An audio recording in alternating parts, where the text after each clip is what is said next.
Hi everyone, we're going live. Oh no, my phone, no, stay. Sorry about that, but somehow, okay. Ooh. Let's hope that stays that way. Well, welcome and thank you for joining me today for Wednesday Life. We're going to talk about a symphony of emotions. For those who don't know me or are not very familiar with me and for whatever reason added me on Facebook, I don't know. My name is Isabel Hunt. I'm a life transformation coach, a public speaker, as well as emotions code practitioner, Reiki master, empath warrior, and world visionary. Now you know it all. That's all you have to know about me. That's good. But no, today I want to talk with you a little bit more about emotions. As you know, that's one of my favorite topics, and there's a reason for that, because emotions is a huge topic that we seem to avoid in our society. I know a lot of people start more and more talking about it, but I don't think we really understand the importance of emotions. And one of my favorite teachers, Carla McLaren, she always says, we're intellectually brilliant, physically resourceful, spiritual imaginative, but emotionally underdeveloped. And how I see emotions, like for people like me who have special gifts, and one of them for me is seeing colors around people. So for me it's the same, like I see colors around everything, letters, numbers, everything outside, like names have all colors for me, and it has a meaning, a deeper meaning, and so that is how I see emotions, because each emotion is on a similar frequency as a specific color. So for me, emotions, no matter what we experience, is just a beautiful, beautiful dance of colors. And the more we see the colors, the more we see the beauty about emotions, the easier it becomes in life to really live life, to really live and not just exist and try to avoid certain emotions. And so it's a little different where in today's society, which has really made up this whole list of emotions that we're allowed to feel and emotions that we're not allowed to feel. And so that makes it really hard for me to really truly live and understand. So I want to talk with you a little bit about the background of emotions. Now, yes, I did make notes because it's a lot of teaching behind that, or not a lot, but some teaching. And I want to talk about, or first start with, what are emotions. The dictionary definition tells us that emotions are a natural instinctive state of mind created by circumstances, mood, and relationships. There are a couple different now I'm missing the word. Professionals? Experts, that's the word. There are a lot of different experts that state emotions in a different way. One is that I really agree partly with, that is by William James and others, who believe that emotions are occurring changes in your body, such as your heart, your breathing rate, your perspiration, and hormone levels. So meaning, whenever we experience something, your hormone level changes, your breathing gets harder, and that it defines the emotion that you feel. So depending on how fast it is or how much you sweat, that level, according to them, indicates your level or the specific emotion. And therefore, for example, happiness is a physiological perception, not a judgment, where others believe that emotions are based on cognitive appraisal, which means they are judgments we have about certain situations. So there are those different things where people say, okay, the level that you feel, whatever is going on in your body, defines your emotion. And there are others that whatever happens from the outside, the judgment, the opinions that we have, defines what you feel or the emotion. So for me, the question always comes up, who actually came up with, like, the different emotions? Like, who made that distinction that this is how you feel and this is how we call it, and everyone who feels that way feels exactly the same emotion as you? Like, who came up with that? I have not found that yet. And apparently over time they did researches and other stuff that just came up, like, oh, a lot of people, 10 people felt this way, so this is exactly the emotion that we feel now. It's not quite that simple, but you hear I'm a little bit sarcastic and a lot of things, like, that's just me. But for me, it's like, what? Who came up with that stuff? So in psychology, and through further understanding about how our brain works, many came to the conclusion that both theories can be combined. So the cognitive appraisal theory as well as the psychological perception theory, which makes sense if you put both together and how your body works. So the brain can perform emotions by interactively combining both high-level judgments about goal satisfaction and low-level perception of bodily changes. That is according to Dr. Paul Thagard, by the way, if anyone wants to look that up. So that is literally the formal introduction to emotions. Who knew, right? Just kidding. But emotions are really a vital part of our lives.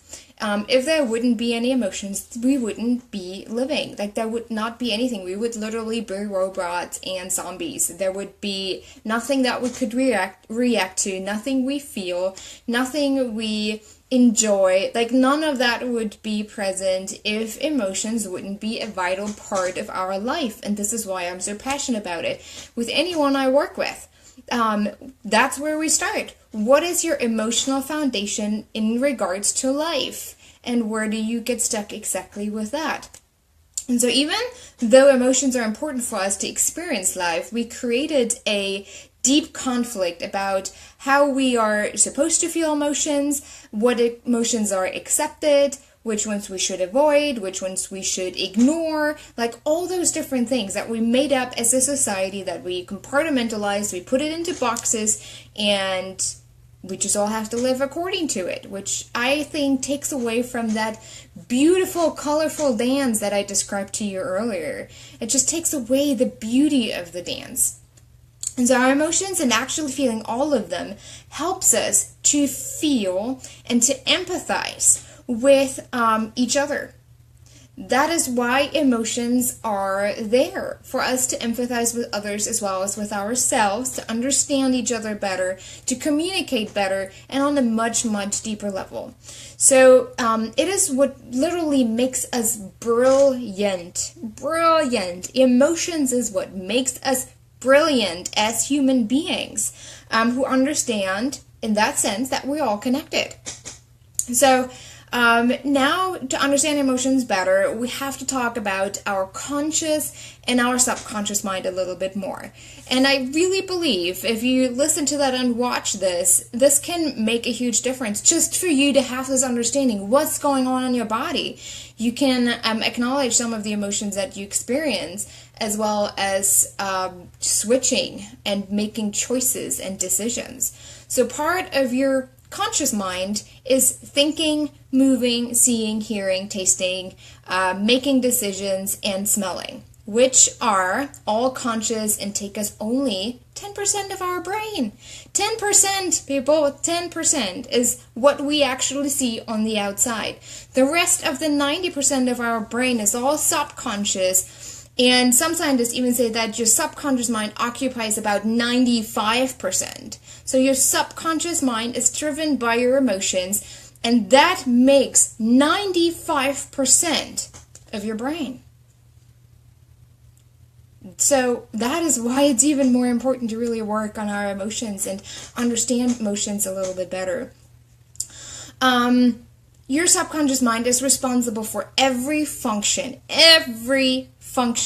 within your body. The way your heart works, the way you breathe, creating enzymes, beating, like literally like everything, your whole blood system, your nervous system, it's all regulated by your subconscious mind. So your conscious mind can't even really do anything about it. So it even continues working in circumstances like coma. And we know coma is not a conscious state of being. So your subconscious mind continues working in your favor. And that's why we have to understand if emotions are connected to your subconscious mind, we can also use those in our favor to be more successful in life, to make better decisions, to avoid illnesses, to stay healthy, right? All those things. So your subconscious mind stores millions and millions of information each day. Things that you may even not aware of. Like, so many information come at us every single day that you're not aware of, but your subconscious mind is still imprinting them into your brain. So everything is locked. Everything is literally locked down, and often we're not even aware that what we just experienced will have a profound impact on our lives down the road. And so your subconscious mind also knows and understands what you and your body needs. That's also something that is related to emotions. A lot of your emotions identify what you actually need and what you have to do for you to feel better, even if it's just changing circumstances, like changing your emotional relation to what you experience right now. So that means that often when people say that they don't know what they need, or what their purpose is, or their purpose and their calling in life is, and it's not that they don't know, but instead they are disconnected to their subconscious mind. They're disconnected to their deep drive, to their desire within, to their heart. We also say that your heart is connected to your subconscious mind. And those who know, your heart, the physical appearance of your heart is 65% similar compared to your brain. That you just need to understand that why your heart is so important. And when we talk about electromagnetic fields around you, they start with the heart. Your heart. It's connected specifically to your subconscious mind, again, which keeps you going, which gives you life. So how your electromagnetic field actually looks like, it starts with your heart, it goes above you, it goes all the way down to your feet, it comes back up and back to your heart. So everything starts with your heart. Everything, therefore, starts with your subconscious mind, and therefore, a lot of it is connected to your emotions, what you experience and how you experience life in general. So, now something else that is important to understand is about what we are all made of. So, everything is, everything around us and within us, everything, like literally everything is made of energy. So some energy stays invisible while others we can see and we can feel, like your hand. Some energy, like, I don't get too much into it because I was not a physics major nor a chemical major, so I'm not even going to get into it, especially not in English. Maybe in German I could. No, I can't. But how we see something depends on the energy particles and their specific vibration. So everything is energy. So emotion is energy. What you feel is energy. This is also why specific emotional reactions create physical illnesses, for example. So on the most basic level, without getting too much into it, we're made of energy, as well as energy is passing through us on a all-day basis, like every time. We're made of energy, energy is going through us, we're sending out stuff that is translated into energy, into vibration, into a frequency. Okay, so that's the science behind it, okay? So Dr. Bradley Nelson actually goes so far to say that emotions are the way we feel energy. That's also a reason why I can see colors. Like my mirror neurons in my brain translate everything that I see into color. The energy that I receive translates that into something visible that my brain and especially my subconscious mind is understanding. Today, research has shown that each emotion, which is, again, all energy, is experienced in a connection with certain organs. So we know that too. If someone has a lot of liver problems, for example, that might be, or even has gallbladders a lot, that might even be a something to look at for where if you have a lot of health issues on those areas, it means that most likely you are carrying a lot of anger with you around. And often it is not even something that you are consciously aware of. But over time, over years, you have experienced that a lot and it just got stuck in your body. That energy couldn't flow freely through you anymore, got stuck. And again, it resonates with your gallbladder and your liver. And so that's the area where it stays, and it creates physical illness. If I don't forget, I can post a link to a video that by one of the researchers who's done some amazing things, like where you can really see how energy is moving in your body. So each of your organs are separate intelligences within your body. That's literally how Dr. Nelson describes it. And they have certain functions as well as produce specific emotional reactions. Okay? I don't know if anyone has any questions about that. I saw a whole bunch of people join to watch. If anyone has any questions, please let me know. I try to explain it as easy as I can, but I think I'm doing good in explaining it as simple as I can. So a statement we often hear is, sorrow or heartache killed her. And that's not just a statement, it actually is true, that the emotion of grief and sorrow, if we don't let it work through us freely and just experience it and acknowledge it for what it is, it can attack your heart, and it can weaken your heart. This energy of this emotion weakens the energy of your heart, and therefore it can literally kill you. It's that easy. Isn't that weird? Like, if you really think about it that way. So Nelson even mentioned that if you overload a certain organ, it will produce more of the emotion it is designed to connect to. It's all really interesting. I'm telling you, I could talk about that forever. So the same happens with disease or imbalanced organs in our body. So again, physical illness is also connected to your emotional state of mind. So this understanding goes back to the art of energy healing, which makes even more sense when you understand that everything is energy. This is also why I do energy healing. I identify, even in the Bible, it talks about, I think it's Paul who says that everyone has a specific gift. And some of us will be teachers, some of us will be healers, others will be apostles and prophets. And mine, I think, really is part of being a healer. I think I have a little bit of a prophet thing there because I do see visions. Sometimes I just pick up on certain things. But I think it's literally the energy that your heart is sending out to me that I am able to translate. Like, I literally hear your heart speak, but your heart speaks to me in colors. And I can translate that in words, which is kind of awesome if you think about it. It's actually really neat. And it's really unique to my work and really unique to who I am. So I love the picture created about our hands. If we look at our hands under a microscope, when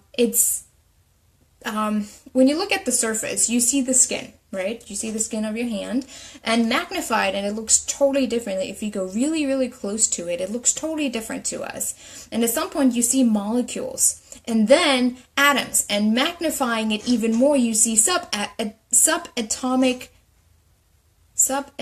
particles.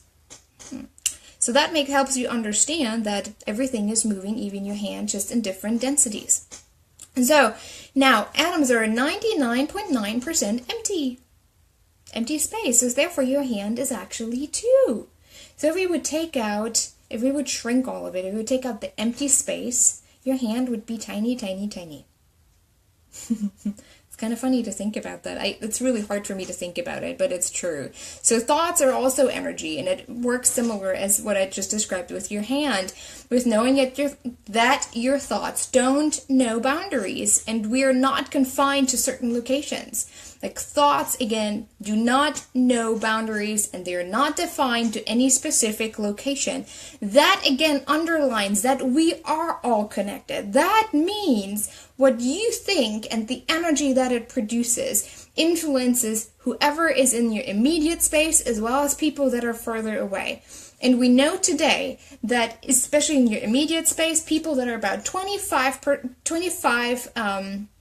feet around you pick up on the energy, like extremely pick up on the energy that you're sending out through the emotion or the thoughts that you think. Again, thoughts create emotions, and your emotions travel. And so even if we're consciously not aware of that, we're subconsciously aware of that. So we influence each other's lives. Just so for you to know, like, what you think about a person, they probably know. Like, that's why if someone like me, someone who's an empath, we can pick up on this energy very easily. And we know if you're thinking something weird about me, I know that. And if you totally lie into my face, I know about that because I can translate and I can see the confusion between the truth and what you're actually trying to protect on the outside. Like, I can feel your emotional state, your thoughts, while your words sending out a different energy, and I can feel that. I may not be able to define it exactly, but I can feel that. And so, to understand, that's why empaths are being called lie detectors. You can't really lie to us, and I think that's why a lot of people are like, no, you know too much about me. And that's a good thing. We, especially like for me as a daily practice, to not to judge people and what I experience, because often it is also a little bit biased because of my own story and the emotions that are trapped inside of me and the thoughts that I have and the stories and the beliefs that I have. And so I have to be a little bit aware of that. So all of that underlines, once again, we're all connected. Okay? We're all connected. I don't have enough time to really go too much into it because we've already been talking about that for about 20 minutes, I think. But some researchers say that we have about 48 emotions. Now, don't get me wrong. I do not know all 48 emotions. I do not... I cannot define 48 emotions. I don't even know how they came up, but there's a really cool video if you want to look it up. It's one of an artist, just with her brain. She's sending out energy. She's connected to water bowls, musical water bowls, and she has those I don't know how you call that, electro thingies on her hat, and whatever she thinks activates the water that's connected to that specific emotion. And so she creates really amazing music just with her thoughts. It's pretty awesome. I forgot how it's called, but I have it somewhere, I think, definitely I watched it on YouTube, which is pretty cool. So we narrowed it down to specifically 8 main emotions, and then we created subgroups, literally. So the 8 emotions are love. Some scientists actually say that love is not an emotion. It depends where you're at, what you hear, and who's talking. Happiness, fear, anger, sadness, shame, jealousy, and disgust. Those are the 8 main emotions, and then there's subgroups for those main emotions, and each of them, again, they just simplified and each of them has their subgroups. So let's talk about one of them. I think a lot of it, especially today with where we're at politically and worldwide, there's a lot of fear and a lot of anxiety happening. Empaths feel it right now extremely, so if you are an empath, it is probably depending, like if you feel more anxiety and panic attacks than usual, it's part of the world events that are happening that are also impacting you physically as well as emotionally. So fear includes really anxiety, worry, overwhelm, and frustration. That is what it is, what we define as fear. So when we actually accept fear as something that is natural for us to experience, the fear itself loses its power, and we no longer get scared by it or try to avoid it. It really is just something that can guide us. So when we allow fear and listen to it, it will bring us and provide us with the focus, the instinct, and clarity that we need to make a specific decision. It alerts your senses, and in today's society, we're mostly confusing fear with anxiety and terror, so there's a difference. And therefore, we lose the ability to really, truly acknowledge it and acknowledge fear as a vital emotion that can support us and guide us instead of something that we should avoid because it doesn't lead us to happiness. We all chase after happiness. Actually, I'm going to talk about that tonight. I send out my newsletter where I talk about why happiness is dangerous. If you're interested, sign up. Go to my website, isabelhunt.com, and you will receive the newsletter as well. But that's just about happiness itself. Fear can really produce or provide us with a distinct value of intuition and focus. That is what fear is really there for. Fear is not for us to avoid something or to ignore something or to run away. Well, not quite true either. If there is danger, then again, it creates the clarity for us to have to run. But again, it's nothing bad. It just shows it and it guides us. So if someone is constantly worried about something and has a constantly anxiety, you will decrease that focus and clarity, and everything becomes really cloudy, and it's all in your head space, and it's really hard to get out of that.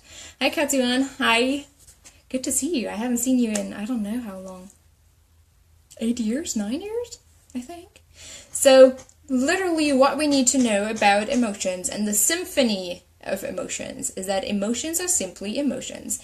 They're neutral. They don't really do anything to us unless we allow it and unless we give it a specific definition. We have the power how we want to use them and how we want to experience emotions, okay?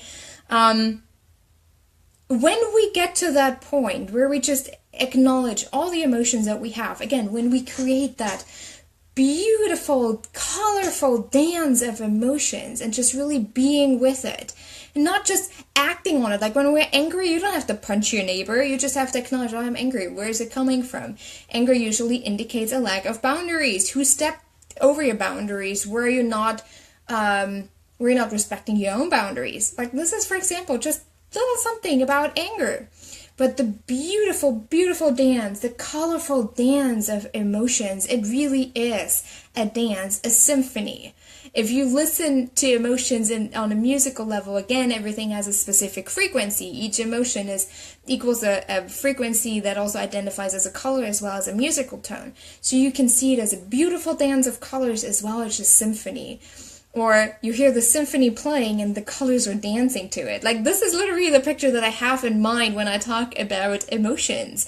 And when we can acknowledge that, we can live more freely. We can stop just existing and trying to avoid and just peeking around the corner and expecting the next panic attack or the next anxiety attack. But we can actually live freely and breathe and say, every emotion is neutral, and I can somehow work with that, and it's a guide. Again, if we feel terror, that's a total overstimulation of your system, of your nervous system. And that to know, you can ask yourself then and say, what do I really need in this moment? Where did I not pay attention to what I need and where I'm at and who I am? Okay, so for this month, and I want to say that real quick before we end this conversation, and thank you again for everyone who joined. That's really awesome. We had quite some people join today. But before I say that, one of my specialties in coaching is also releasing trapped emotions. As I already mentioned, everything is trapped energy. So energy can get trapped and can be attached to certain organs in your body. So some people say they have a lot of stomach aches or nervous system.